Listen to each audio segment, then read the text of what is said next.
A self-made millionaire publicly slapped his pregnant wife at the hospital. Her only response was a quiet promise. "You have no more power over me." What happened next left everyone stunned. He thought his money made him invincible, but he never realized the quiet doctor watching from the shadows was his wife's secret billionaire father, the hidden architect of his entire fortune. What happens when a father's protective instinct unleashes a storm of ruin? This is the story of a brutal betrayal and the epic redemption that followed. Before we begin, take a moment and comment your city below. It's always fascinating to see where everyone is tuning in from around the world. Now, let's dive in. The waiting room of the maternal fetal medicine unit at Lenox Hill Hospital was a study in muted anxiety. Soft grey chairs lined the walls. A generic landscape painting of a serene beach hung slightly askew, and the air hummed with the quiet whir of the ventilation system, a sound that did little to mask the silent prayers of the women seated within. Isabella Rossi, her hands resting protectively on the gentle swell of her 6-month pregnancy, tried to breathe through the tightness in her chest. It wasn't just the high-risk nature of her appointment that had her heart hammering against her ribs. It was the waiting for the specialist, waiting for answers, and, most agonizingly, waiting for her husband, Marcus Thorne. Marcus was never late. Punctuality was a cornerstone of the pristine image he projected to the world, the sharp, decisive, self-made millionaire who had clawed his way to the top of New York's ruthless real estate market. To his investors, he was a genius. To the society pages, he was one half of a golden couple. To Isabella, he was the architect of her beautiful, suffocating cage. She glanced at the Patek Philippe watch on her wrist, a birthday gift from him. 2:15 p.m. Her appointment was at 2 hours. He had promised, with that infuriatingly placid smile of his, that he would be there. "This is our child, Izzy," he'd said, his voice a low, smooth caress that always made the fine hairs on her arm stand on end. "Of course I'll be there.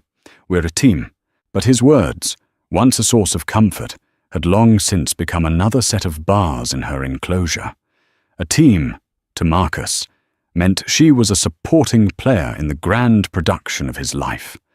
Her role was to be beautiful, gracious, and above all, compliant.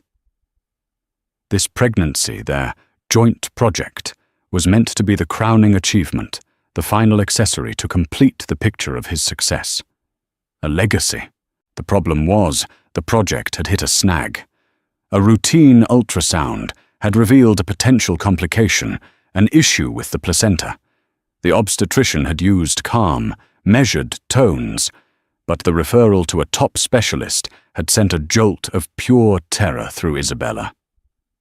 She needed Marcus, not the polished CEO, but the man she had fallen in love with 5 years ago, the charming, ambitious developer who had seen her, a quiet art history graduate, and made her feel like the center of the universe. That man had all but vanished, replaced by a cold, calculating stranger who measured love in carats and square footage. Her phone buzzed in her purse, a text from Marcus. "Running late, stuck in a meeting with the board. Can't be helped. You know how it is. Handle the preliminaries." No apology. No question about how she was feeling. It wasn't a message. It was a directive. Handle it. Isabella's fingers tightened on her phone. She knew how it is. A meeting with the board was his code for 1,000 different things.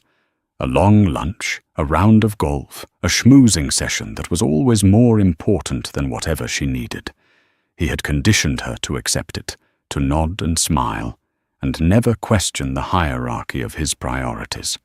Her and the baby were somewhere on the list, but always below the Thorne real estate empire. A nurse called her name. Isabella Thorne? She flinched at the name. She had been Isabella Rossi for 26 years, a name that felt like her own. Thorne felt like a brand, a label of ownership. Taking a deep breath, she pushed herself to her feet, the weight of the baby shifting uncomfortably. "Yes," she said, her voice barely a whisper. The nurse led her down a long, sterile corridor to an examination room. The routine was familiar. Blood pressure, weight, a series of questions she answered on autopilot. All the while, a cold dread pooled in her stomach. She was going through the motions alone, just as she had for most of the pregnancy. Marcus had been present for the first ultrasound, the one where they announced the gender. A boy, of course, to Marcus's immense satisfaction. He had clapped his friend, the doctor, on the back and declared, "An heir for the throne." He had been performing, even then.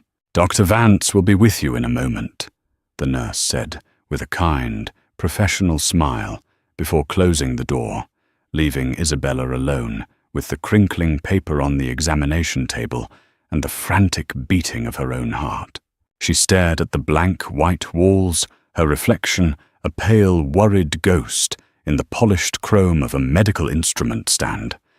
She saw the designer maternity dress Marcus's assistant had picked out, the perfectly styled hair, the understated diamond earrings.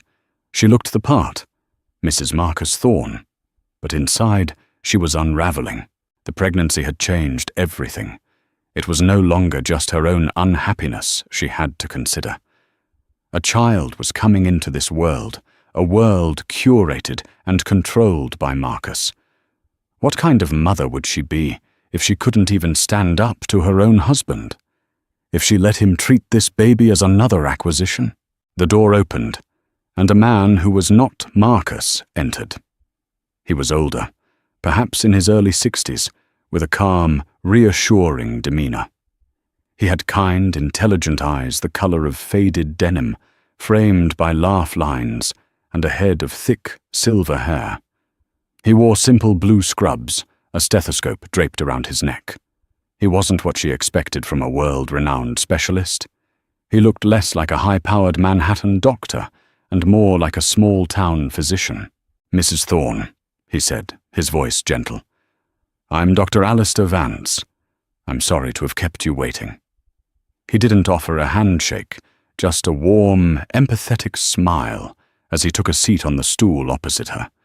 He opened her file, but his eyes remained on her face, assessing, understanding. "I've reviewed your records. I know this must be a stressful time for you." There was something in his gaze, a deep, paternal kindness, that almost broke her. She felt an absurd urge to burst into tears, to confess everything. Not just her fears about the baby, but her fears about her marriage, her life. She swallowed the lump in her throat. "It is," she managed to say. "My husband. He was supposed to be here." Dr. Vance's smile didn't falter, but a flicker of something unreadable passed through his eyes. "Well," he said softly, "why don't you and I get started? We'll face this together." For the first time all day, Isabella felt a tiny, fragile sliver of hope. She wasn't entirely alone, after all. The ultrasound was an exercise in quiet tension. Dr. Vance moved the transducer over Isabella's belly with a practiced, gentle hand, his eyes fixed on the grainy black and white images flickering across the monitor. He was silent for long stretches, his brow furrowed in concentration. Isabella held her breath, her own gaze locked on the screen, trying to decipher the shifting shapes and shadows. She could see the curve of her baby's spine, the flutter of his tiny heart, a frantic, beautiful rhythm that was the only source of comfort in the room. "Everything looks stable for now," Dr. Vance said finally, his voice a low murmur. He pointed to a specific area on the screen. "This is the area of concern. It's called placenta previa, where the placenta is covering the cervix. We need to monitor it closely. It can resolve on its own, but it carries risks." The most important thing right now is for you to avoid stress. Complete bed rest might be necessary down the line. Stress. The word hung in the air, thick and heavy. Isabella felt a bitter, hysterical laugh bubble up in her throat. Avoiding stress in her life was like trying to avoid water in the ocean. As if on cue, the door to the examination room burst open without a knock. Marcus Thorne filled the doorway, a whirlwind of expensive cologne and palpable impatience. He was impeccably dressed in a tailored navy suit, his dark hair perfectly coiffed. He held his phone to his ear, his voice a sharp, commanding bark. "No, you tell Henderson the deal is off the table if he can't meet the revised terms by 5 o'clock. I don't care what his excuse is. Make it happen." He clicked the phone off, his eyes sweeping the room with an air of proprietary ownership. They landed on Isabella, then on Dr. Vance, and a frown creased his handsome face. "Well, it's about time," he said, not as an apology, but as an accusation. "I've been waiting out there for 10 minutes. What's the verdict?"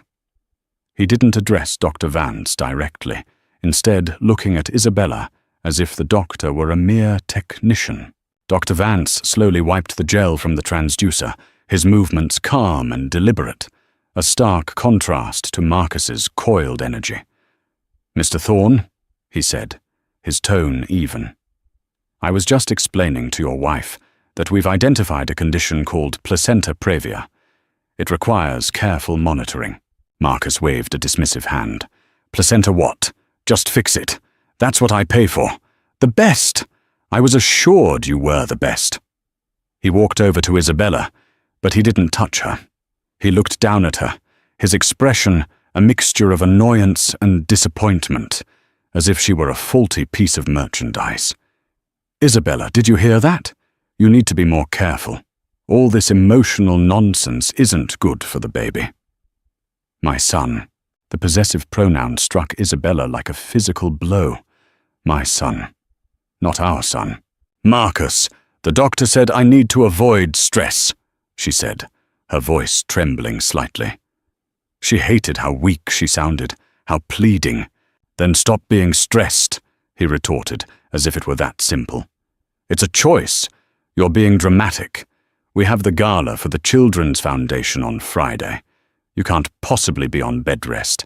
I've already confirmed our attendance. My company is the primary sponsor." Isabella stared at him, aghast. "A gala? Marcus, did you hear anything the doctor just said? This is serious." "Everything is serious with you, Izzy," he sighed, pinching the bridge of his nose in a theatrical display of exhaustion. "It's always some crisis. Just tell the doctor to give you a pill or whatever it is you need so you can be ready for Friday. This is important for my image, for our image."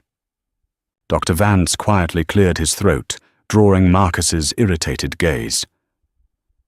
"Mr. Thorne, your wife's health and the health of your child are my only priorities. The gala is completely out of the question.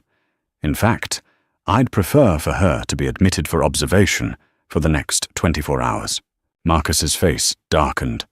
He finally turned his full, intimidating attention on the doctor. "And who are you to make that decision? I'm paying your exorbitant fees. You work for me." "No, Mr. Thorne," Dr. Vance replied, his voice still quiet but now laced with steel. "I work for my patient, your wife." He stood up, a solid, immovable presence. "And my recommendation stands. She needs rest and a stress-free environment.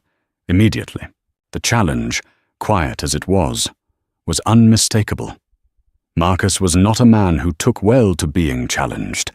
His carefully controlled facade began to crack. A vein pulsed in his temple. "This is ridiculous," he seethed, turning back to Isabella. "This is your fault.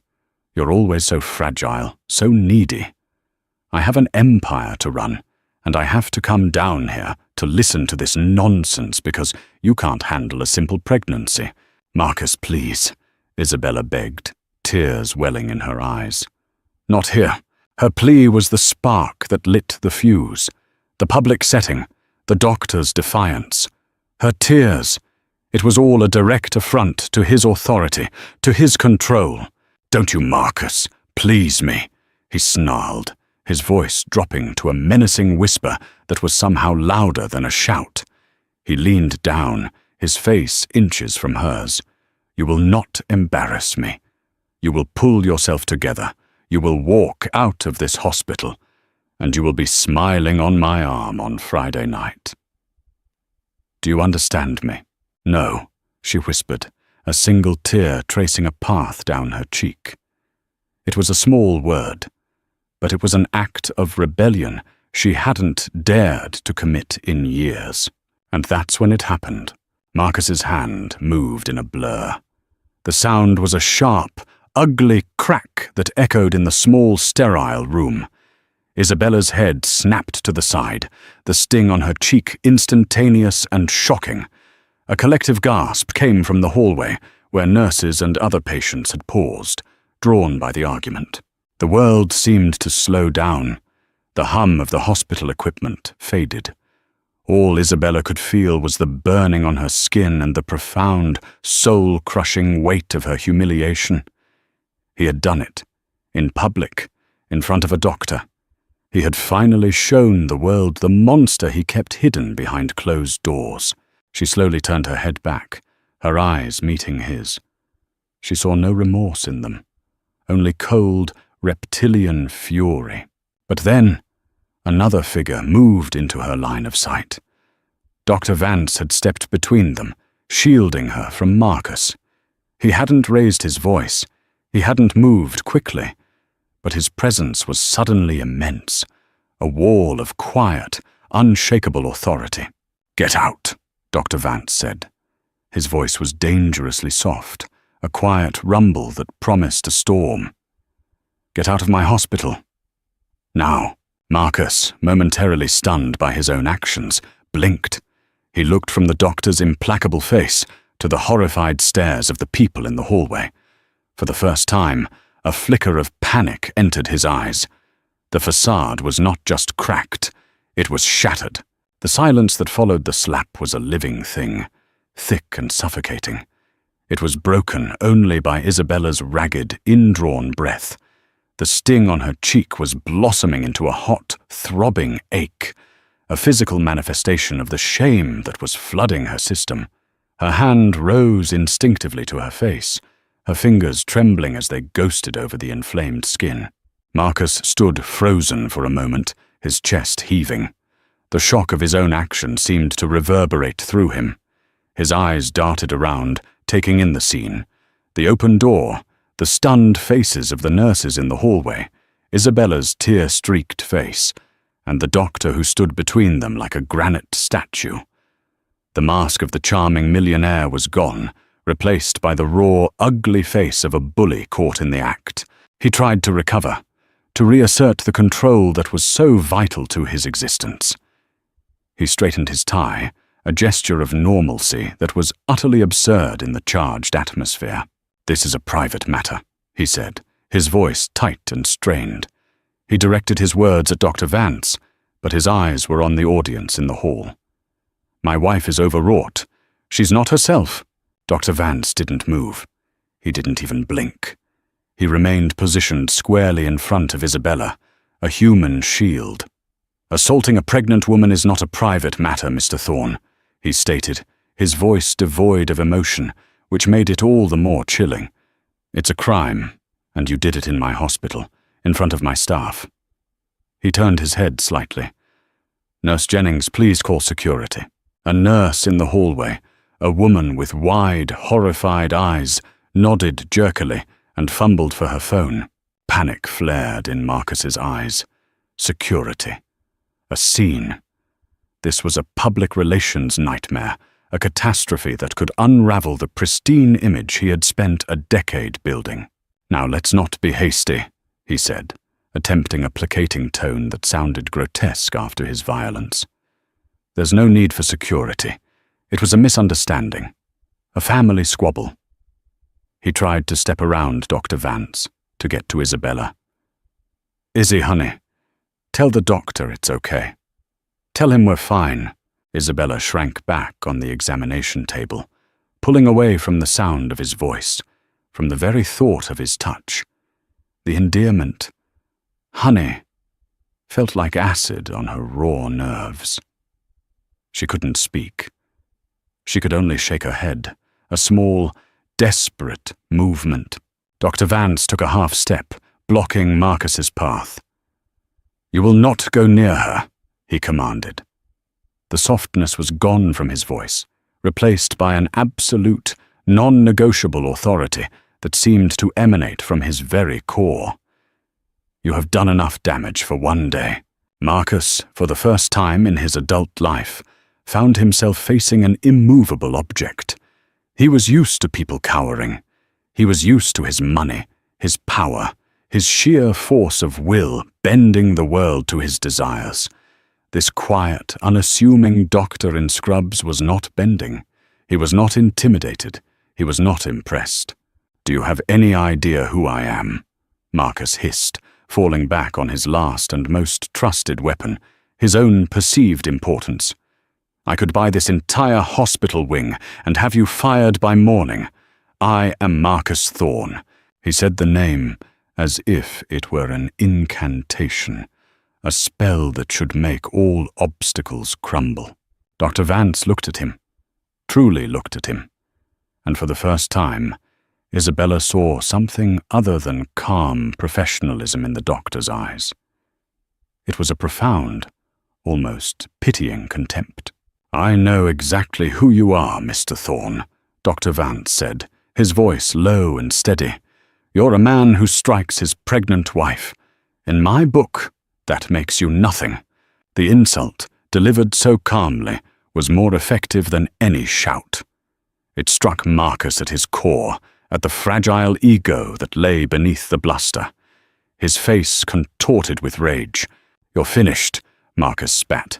"I'll ruin you. You'll be practicing medicine in a back-alley clinic by the time I'm done with you. I will personally see to it." Two uniformed security guards appeared in the doorway, their presence immediately changing the dynamic of the room. They were large men, their expressions grim and professional. "Is there a problem here, Dr. Vance?" one of them asked, his hand resting near his belt. "Yes, there is," Dr. Vance replied, never taking his eyes off Marcus. "This man assaulted a patient. I want him escorted off the premises, and I want a formal report filed with the NYPD." "You can't do that!" Marcus sputtered, his composure finally shattering completely. He looked wildly between the guards and the doctor. "This is a misunderstanding. I have rights." "Your rights ended when your hand made contact with my patient's face," Dr. Vance said coldly. "Now, you can leave with the guards peacefully, or they can remove you by force. The choice is yours. But make no mistake, you are leaving." The guards stepped forward. Marcus looked at their impassive faces, then back at the doctor's unyielding gaze. He was trapped, checkmated. The raw, physical power he held over Isabella was useless here. His financial power had met a wall of integrity he couldn't comprehend. He cast one last, venomous look at Isabella. "You'll regret this," he mouthed silently, a promise of retribution. Then, with a final, pathetic attempt at dignity, he turned and walked out of the room, flanked by the two guards. The small crowd in the hallway parted for him, their faces a mixture of disgust and fear. The moment he was gone, the tension in the room deflated, leaving a vacuum of shock and misery. The kind nurse, Jennings, rushed in with a cool cloth. "Oh, you poor dear," she murmured, gently dabbing at Isabella's cheek. Isabella flinched, not from pain, but from the simple human kindness. It was so foreign, so unexpected, that it broke through her shock. A sob escaped her lips, then another, until she was weeping uncontrollably, her body shaking with the force of her grief and fear. Through the blur of her tears, she saw Dr. Vance. He had pulled the door partially closed, giving her a semblance of privacy. He stood watching her, his expression unreadable, but for the deep, aching sorrow in his eyes. He wasn't just a doctor looking at a patient. It was something more, something deeper. It was as if her pain was his own. He waited until her sobs began to subside into shuddering breaths. Then he spoke, his voice so gentle it was almost a whisper. "Isabella," he said. He used her first name. Not Mrs. Thorne, Isabella. And the way he said it was with a familiarity that sent a strange, confusing shiver down her spine. "You're safe now," he continued, his gaze holding hers. "He will never hurt you again. I promise." It was a powerful, impossible promise for a doctor to make to a patient. But as Isabella looked into the depths of his faded denim eyes, she felt a flicker of belief. There was more to this quiet, silver-haired man than she could possibly understand. And she had a sudden, overwhelming feeling that her life, in the span of one horrific, violent afternoon, had just irrevocably changed. The aftermath of Marcus's forced departure left a ringing silence in the room. Nurse Jennings had finished tending to Isabella's cheek, her touch gentle, her eyes full of a sympathy that Isabella found both comforting and deeply embarrassing. She had offered Isabella a cup of water, and then, with a final reassuring squeeze of her shoulder, had slipped out, leaving her alone with Dr. Vance. The doctor had moved to the window, his back to her, affording her a moment to compose herself. He seemed to be looking out at the sprawling concrete canyons of Manhattan, but Isabella sensed his attention was still entirely focused on her. The silence stretched, no longer tense, but thick with unspoken questions. Isabella's mind was a maelstrom. The humiliation of the slap warred with a terrifying uncertainty about her future. Marcus's parting threat echoed in her ears. "You'll regret this." She knew he meant it. His vengeance would be swift and total. He would freeze her accounts, lock her out of their apartment, and launch a vicious smear campaign, painting her as an unstable, hysterical gold digger. He would use every ounce of his power to crush her. And what power did she have? None. She was a bird with gilded feathers but broken wings, entirely dependent on the man who had just assaulted her. "He'll take everything," she whispered to the quiet room, the words a stark admission of her own helplessness. "The apartment, the money. He'll say I'm an unfit mother. He'll try to take the baby." Dr. Vance turned from the window. His face was etched with a profound sadness. He walked back to the stool and sat down, leaning forward slightly, his hands clasped between his knees. "The apartment on Park Avenue is not his to take," he said, his voice calm and factual. Isabella stared at him, confused. "What? Of course it is. Everything is his. The Thorne name is on everything." "No," Dr. Vance corrected gently. "The Thorne name is on the mortgage. The deed, however, is held by a blind trust. A trust that I control." Isabella's breath hitched. A blind trust? She had signed countless financial documents over the years, her eyes glazing over at the legalese, trusting Marcus when he'd said it was just standard procedure. She had never once questioned his authority. I don't understand," she stammered. Dr. Vance's kind eyes held hers. "There's a great deal you don't understand, Isabella, and for that, I am more sorry than you can ever know." He paused, as if gathering the strength to say what came next. "Your husband's company, Thorne Development, his initial seed money, the capital that launched his empire. It didn't come from a savvy investment, as he claims. It came from an anonymous benefactor. Me." The room seemed to tilt on its axis. Isabella felt a wave of dizziness. This was impossible. A fantasy. Why would this man, a doctor she had just met, have any involvement in her husband's business? "Why?" she asked, the word a faint puff of air. "Why would you do that?" This was the moment. The air grew still, charged with the weight of a secret held for a lifetime. Dr. Vance's gaze softened, the professional veneer dissolving completely, replaced by an emotion so raw, so powerful, it struck Isabella speechless. It was a look of infinite love, tinged with a deep, abiding pain. 28 years ago, he began, his voice thick with emotion.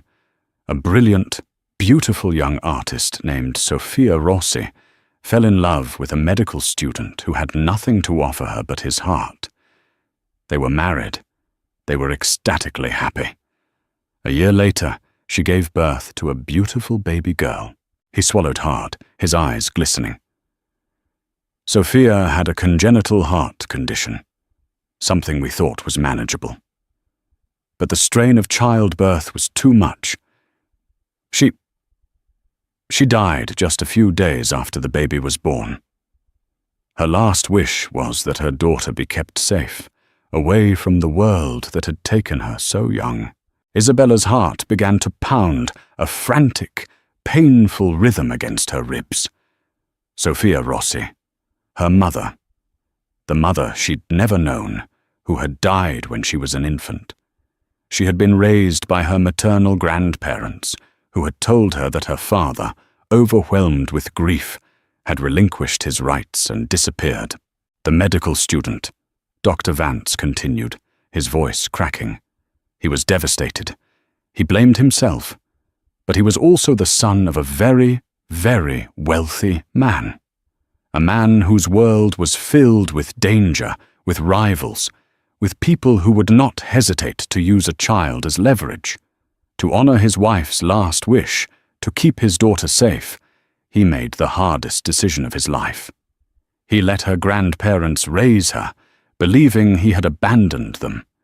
He created a new identity, finished medical school under a different name, and watched her from a distance, always. The pieces began to click into place, forming a picture so staggering, so world-altering, that Isabella's mind could barely contain it. The kind eyes, the gentle voice, the fierce, paternal protectiveness, the name he had used. Isabella, not Mrs. Thorne. She looked at the man before her, Dr. Alistair Vance. And then she looked past the scrubs, past the title, and saw the truth. A truth that had been hidden in plain sight her entire life. He funded her education, Dr. Vance said, his voice now a choked whisper. He made sure she never wanted for anything. And when she fell in love with an ambitious, ruthless man, he investigated him. He saw the darkness in Marcus Thorne, but his daughter was in love. So, he did the only thing he could think of to protect her. He anonymously funded her husband's company. He bought their home through a trust. He placed her in a gilded cage, but one where he, not her husband, held the key. He did it all so that if the day ever came that the monster revealed himself, he could burn the cage to the ground and set her free. Tears were streaming down Dr. Vance's face now, silent and unchecked. "My name," he said, his voice breaking completely. "My real name is not Alistair Vance. It's Alistair Rossi. And that medical student, that grieving young father, Isabella, it was me." The world stopped. The air left Isabella's lungs. The man sitting before her, the doctor who had just defended her, was not a stranger. He was her father. The word echoed in the silent chambers of her heart, a word she had never dared to speak. Father. The billionaire philanthropist Alistair Vance, whose name she had seen on hospital wings and university buildings, was the ghost who had haunted her life. And he was here. He had been here all along. The shock was a physical force, so immense it left no room for any other emotion. She could only stare at the man who claimed to be her father, this impossible, unbelievable truth settling over her like a shroud, changing everything she thought she knew about who she was and where she came from. The revelation hung in the air, a seismic shock that had fractured the foundations of Isabella's world. Her father. The word was both alien and deeply resonant. She stared at Alistair, tracing the lines of his face, searching for a resemblance, for some flicker of recognition in the deep well of her memory. She saw the shape of his eyes, the curve of his brow, and suddenly she saw a faint echo of her own reflection. The shock gave way to a tidal wave of conflicting emotions. There was a profound, bone-deep relief, the feeling of an anchor finally finding purchase after a lifetime adrift. But beneath it was a current of anger and a sharp, piercing sense of abandonment. "You left me," she said, her voice hollow. It wasn't an accusation, but a statement of a long-held, painful fact. All these years, you were alive. You were watching me. You let me believe I was an orphan. Alistair flinched as if she had struck him. The pain in his eyes was so raw, so genuine, it took her breath away. "I know," he whispered, his voice ragged with guilt. "Isabella, I know. There hasn't been a day in 28 years that I haven't been consumed by that choice. It was a foolish, cowardly decision made by a grief-stricken boy who thought he was doing the right thing. I thought I was protecting you from my father's world. The greed, the enemies, the constant threat. I built a fortress around you, but I locked myself out. Can you ever forgive me?" Forgiveness felt like a distant country she wasn't sure how to find. How could she process a lifetime of absence in a single moment? Before she could answer, a sharp, authoritative knock sounded at the door. A woman in a crisp, dark suit entered, her expression calm and efficient. She carried a tablet and exuded an aura of quiet competence. "Alistair," she said, her voice low. "It's in motion." Alistair nodded, his demeanor shifting. The grieving father receded, and in his place was a man of immense power and authority. "Isabella," he said, turning back to her. "This is Eleanor Vance, my sister. Your aunt." Isabella looked at the woman, who gave her a small, sad smile. There was a family resemblance here, too. The same intelligent eyes, the same air of quiet strength. An aunt. She had an aunt. "Eleanor runs the Vance Foundation," Alistair explained, "but her true talent lies in crisis management. She's the one who has been keeping the legal and financial walls of your cage in place all these years." Eleanor stepped forward. "Isabella, I am so sorry for the part I played in this deception. But right now, we need to move quickly. Marcus will not go down without a fight. He's already on the phone with his lawyers, preparing to spin this." "What's happening?" Isabella asked, feeling like a spectator in her own life. "A reckoning," Alistair said, his voice turning cold and hard. "While you and I were talking, Eleanor initiated the protocols we put in place years ago for this very contingency." Eleanor tapped her tablet. "First, a temporary restraining order has been filed, citing the assault. Marcus is legally barred from coming within 500 feet of you or this hospital. Second, the Board of Thorn Development has been convened for an emergency meeting. They are currently being briefed on certain financial irregularities I have been tracking for the past 3 years. The anonymous benefactor who launched his company is withdrawing all assets and calling in all markers, effective immediately. By the end of the day, Marcus Thorn will be a CEO without a company." Isabella listened, stunned. It was a corporate execution, swift and merciless. "The apartment," Eleanor continued, her tone clinical, "is owned by the Rossi family trust. His access cards have been deactivated. The locks are being changed as we speak. A security team is packing his personal belongings, which will be delivered to his office, or what's left of it." "His money," Isabella began. "Largely an illusion," Alistair interjected, his contempt for Marcus palpable. "Built on my capital and leveraged to the hilt.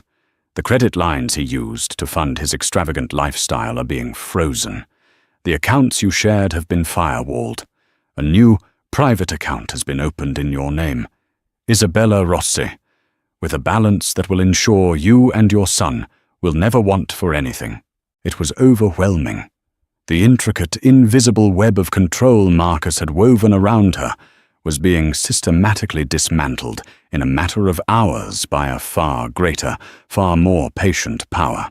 Her phone began to buzz incessantly on the side table. She glanced at the screen. Marcus Thorne. He was calling, again and again. Then, a string of texts began to pour in. Izzy, pick up the phone. We need to talk. This is a misunderstanding. That doctor is manipulating you. Don't do this, Isabella. You're destroying our family. I love you. Don't let them do this to us. The final text, so transparent in its pathetic desperation, made her feel sick. Love was not a word in Marcus's vocabulary. Control, possession, power. Those were the words he understood. Alistair saw her looking at the phone. You don't have to answer that. You never have to speak to him again if you don't want to. I know, she said softly. A different kind of security guard appeared at the door, this one in a plain suit with an earpiece. Sir, the car is ready. The suite is secure. Suite? Isabella asked. You're not staying here, Alistair said firmly. I have a private wing at the Carlisle. It's secure, comfortable, and has a full medical staff on standby. You will have the best care and complete privacy for the remainder of your pregnancy. You need rest. You need peace. He was taking over, his planning as meticulous and far-reaching as Marcus's had ever been, but the intent was entirely different. This wasn't about control, it was about protection. Still, a part of her bristled. For years, she had been passed from the control of her grandparents to the control of her husband. Was she now just trading one cage for another, albeit a more benevolent one? She looked at her father, at this powerful, wealthy stranger who had orchestrated her life from the shadows. She saw the guilt and the love warring in his eyes. He wasn't trying to own her. He was trying to atone. Okay, she said, the word feeling momentous. It was her choice, the first of many she would now have to make for herself. Okay, Dad. The word hung in the air between them. Alistair's composure finally broke. A single tear rolled down his cheek, but this time it was not a tear of sorrow. It was a tear of absolution. As Eleanor helped her gather her things, and Alistair spoke quietly with the security detail, Isabella felt the first, tentative stirrings of a new reality. The fear was still there, a low hum beneath the surface, but it was being overshadowed by something else, a sense of possibility. The bars of her cage had not just been opened, the entire structure was being demolished, and in its place was a vast, terrifying, and exhilarating open sky. The suite at the Carlisle was less a hotel room and more a palace in the sky. It occupied half a floor, with breathtaking views of Central Park, the autumn leaves a tapestry of gold and crimson. The rooms were filled with tasteful art, plush furnishings, and an overwhelming sense of quiet. It was the most luxurious place Isabella had ever been, and yet it felt as sterile and lonely as the hospital room she had just left. Her father, it was still so strange to think the word, had ensured every comfort. A private nurse was on call, a chef was available to prepare anything she desired, and a team of security guards maintained a discreet but constant presence in the hallway. She was safe. She was cared for. And she had never felt more lost. For 2 days, she drifted through the opulent rooms in a state of emotional numbness. She slept for hours, the exhaustion of years of stress finally catching up with her. When she was awake, she would stand by the vast windows, watching the city move below, feeling utterly disconnected from it all. Alistair was a constant, gentle presence. He didn't push or pry. He would sit with her in silence for hours, reading a book or simply watching the park with her. He brought her meals himself, coaxing her to eat with a quiet, paternal concern that was both comforting and painful. He was trying so hard to bridge the chasm of 28 years, one small gesture at a time. On the third evening, as the sun set, casting long shadows across the park, he found her in the living room, curled up on a sofa, a cashmere blanket pulled up to her chin. "How are you feeling?" he asked softly, taking a seat in an armchair opposite her. "I don't know," she answered honestly. "Numb, confused, angry. You have every right to be," he said, his voice heavy with the familiar weight of his guilt. At me. Most of all, Isabella looked at him, at this man who was both a stranger and the other half of her DNA. The numbness was beginning to recede, and in its place, the raw, jagged edges of her pain were making themselves known. "Why didn't you just tell me?" she asked, the question that had been circling in her mind for days. "When I was 18, when my grandparents died, I was alone. I would have understood. I would have had a father." The last words were a whisper, full of a child's longing. Alistair leaned forward, his face a mask of regret. "I wanted to," he said, his voice thick. "God, I wanted to. I came to your grandparents' funeral. I stood at the back, behind a tree, like a coward. I saw you, so strong and so sad, and I almost walked right up to you. But the fear, it was paralyzing." "Fear of what?" she pressed.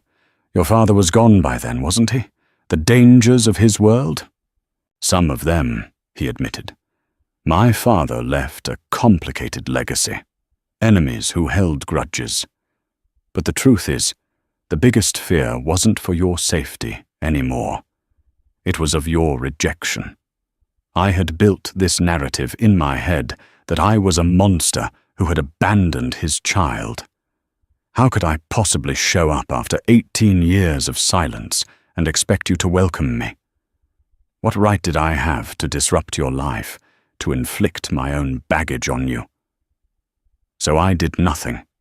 I stayed in the shadows, telling myself it was for the best. It was the greatest mistake of my life." His confession was raw and unvarnished. He wasn't making excuses. He was laying his failures bare. Isabella felt a flicker of empathy. She understood what it was to be paralyzed by fear. She had lived that way for years with Marcus. "You said you investigated him," she said, changing the subject, unable to linger on the pain of his absence. "You knew what he was like." Alistair nodded grimly. "I saw the ambition, the ruthlessness. I saw that he didn't love you, not in the way you deserved. He saw you as an asset, a beautiful piece to complete his collection. But you were happy, or you seemed to be.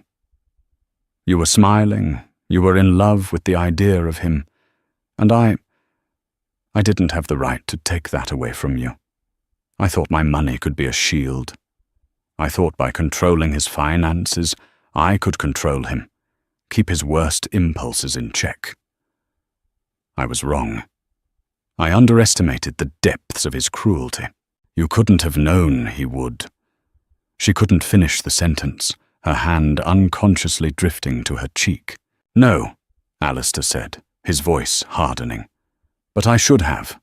I should have pulled you out of there the moment I saw the light start to fade from your eyes. I saw it happening over the past few years. I saw you getting quieter, more withdrawn. But I kept telling myself it was my place to interfere. Another failure. Another scar." They sat in silence for a long time, the weight of their shared history, of all the things left unsaid and undone, filling the room.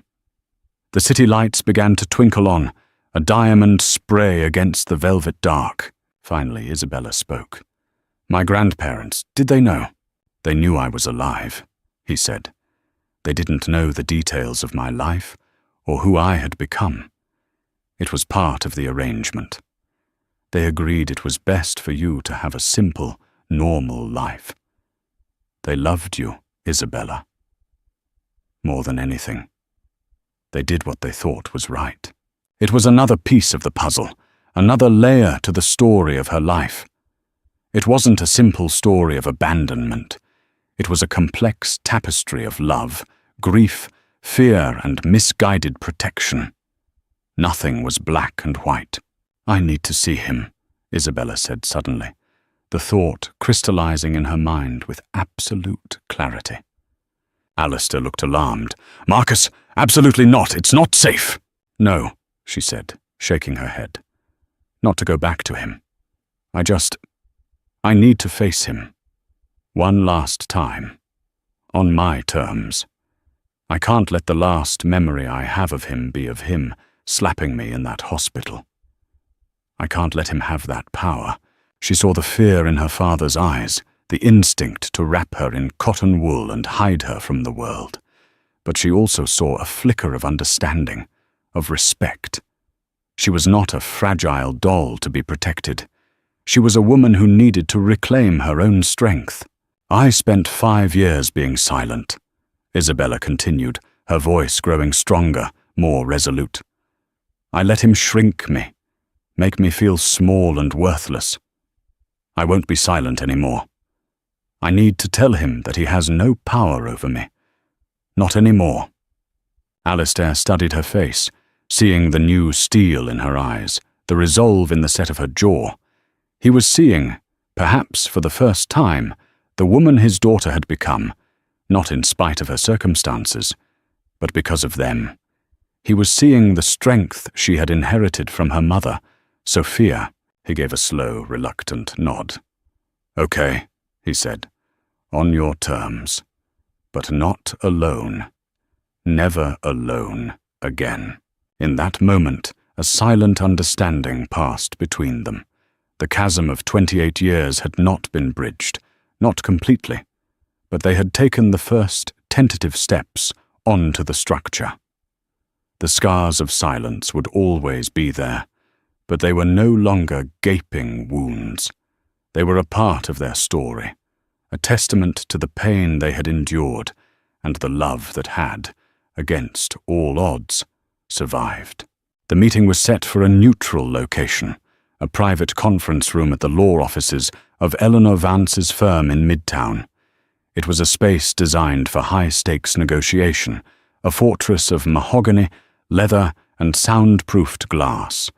From the 40th floor window, the city looked like a scale model, its power and noise reduced to a silent, intricate pattern. Isabella felt a tremor of anxiety as she walked in, but it was different from the fear she had lived with for years. This was the nervous energy of a fighter stepping into the ring, not a victim walking to the gallows. Her father was at her side, a quiet, solid presence. Eleanor was already there, seated at the head of the long table, a stack of files neatly arranged before her. Marcus was brought in a few minutes later. The change in him was shocking.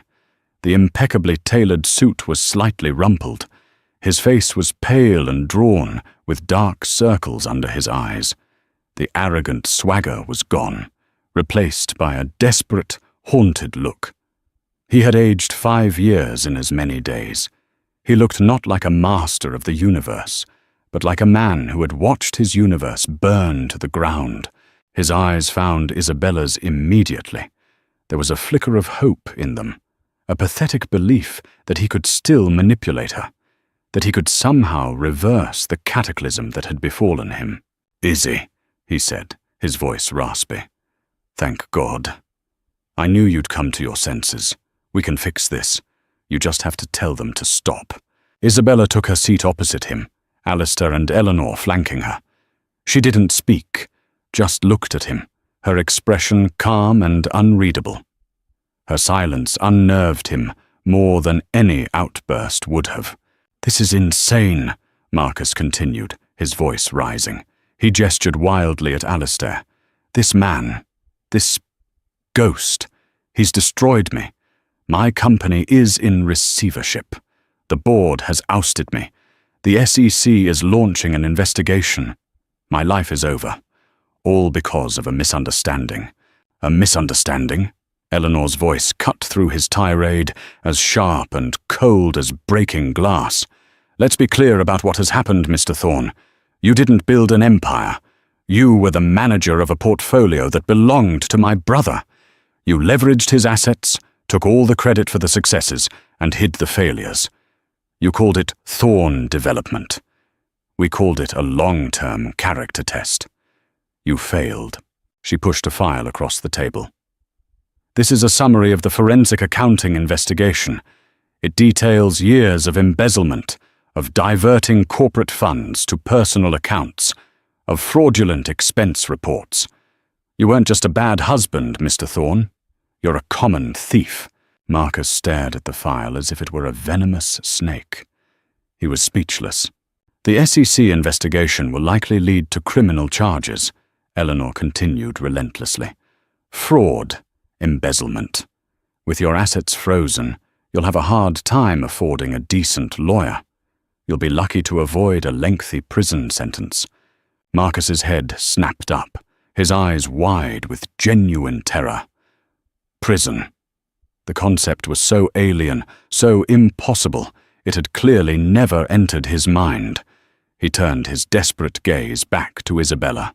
Isabella, please, he begged, his voice cracking. You can't let this happen. Think of our son. What will he think of his father? It was the wrong thing to say. The mention of her son ignited a cold, hard flame in Isabella's chest. He will think his father is a man who hit his pregnant mother, she said, her voice quiet but ringing with a strength she didn't know she possessed. He will think his father is a bully and a coward, but he won't have to think about that for very long, because you will not be a part of his life. Marcus recoiled. You can't do that. I have rights. You have no rights, Isabella stated, her voice unwavering. You have only the consequences of your actions. She leaned forward, her eyes locking with his. I didn't come here to negotiate, Marcus. I didn't come here to save you. I came here to look you in the eye and tell you that you have no more power over me. The fear is gone. The silence is over. She stood up, a signal that the meeting was at an end. You built your life on a foundation of lies and cruelty. You treated me like a possession, and our child like a legacy project. But you don't own me, and you will never, ever be a father to my son. She looked at him one last time, at the pathetic, broken man sitting amidst the ashes of his self-made kingdom. She felt no pity. She felt no anger. She felt nothing at all. He was a ghost to her now, a phantom from a life that was no longer hers. Goodbye, Marcus, she said.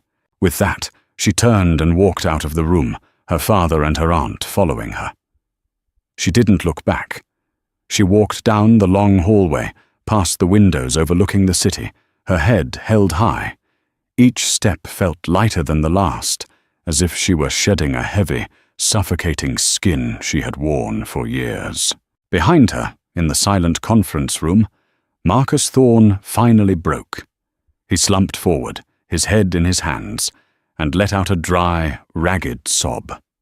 It was the sound of a hollow man realizing, far too late, that he had lost everything, not because of a billionaire's revenge, but because of the rot within his own soul. His empire of lies had crumbled, leaving nothing behind but dust and the bitter taste of ashes. A month later, Isabella stood in the middle of an empty Soho loft. Sunlight streamed through the enormous arched windows, illuminating dust motes dancing in the air. The space was vast and open, with exposed brick walls, polished hardwood floors, and the faint, lingering scent of oil paint and turpentine. It was a blank canvas. Her blank canvas. After leaving the law office, she had not returned to the gilded cage of the Carlyle. She had thanked her father, hugged her aunt, and then checked into a small boutique hotel under the name Isabella Rossi. She needed space. She needed to breathe her own air, to make her own decisions, no matter how small. The divorce had been swift and silent. Faced with the mountain of evidence against him and the threat of a public, humiliating trial, Marcus had signed everything. He relinquished all parental rights in exchange for Eleanor's agreement not to pursue certain private fraud charges that would have guaranteed a maximum security sentence. He still faced the SEC, but his fate was no longer Isabella's concern. He had vanished from her life. Her relationship with Alistair was a work in progress. It was fragile, tentative, and marked by long conversations, and even longer, comfortable silences. He was learning to be a father, and she was learning to have one. He had offered her the world, a penthouse, a trust fund, a life of effortless luxury. She had politely refused. She would accept his help, his support, but she would not accept his control, no matter how benevolent. She needed to build something of her own, which led her here, to this loft. Before Marcus, she had been a promising art history graduate with a passion for restoration. She had dreamt of opening her own small studio, of spending her days giving new life to old, forgotten masterpieces. Marcus had scoffed at the idea, calling it a cute hobby, and had pushed her into a life of charity galas and society lunches. Now that dream was being reborn. Alistair, in a gesture she had accepted, had purchased the loft for her through a new trust, one that was solely in her name. It was both a studio and a home, a place where her life and her work could coexist. A delivery man arrived with the first piece of her new life, a large, sturdy wooden easel. Isabella directed him to the center of the room, right in the patch of morning sun. After he left, she ran her hand over the smooth, sanded wood. It was a simple object, but it felt profound. It was a tool, a promise. Her phone buzzed. It was a text from her father, thinking of you on your first day. Your mother would be so proud. I am too. Tears pricked her eyes. She typed back a simple reply. Thank you, Dad. She placed a hand on her belly, which was now a prominent, perfect sphere. The baby kicked, a strong, reassuring thump against her palm. The doctors at Lenox Hill, under Dr. Vance's watchful eye, had confirmed that the placenta previa was resolving on its own. Her son was healthy. He was strong. The past few months had been a trial by fire. She had walked through the inferno of betrayal, humiliation, and fear. She had faced the monster in her life and had found her voice. She had unearthed a family she never knew she had and was slowly, carefully, piecing together a new identity from the fragments of the old. There were still scars, the memory of Marcus's hand, the sting of his words, the years of quiet desperation.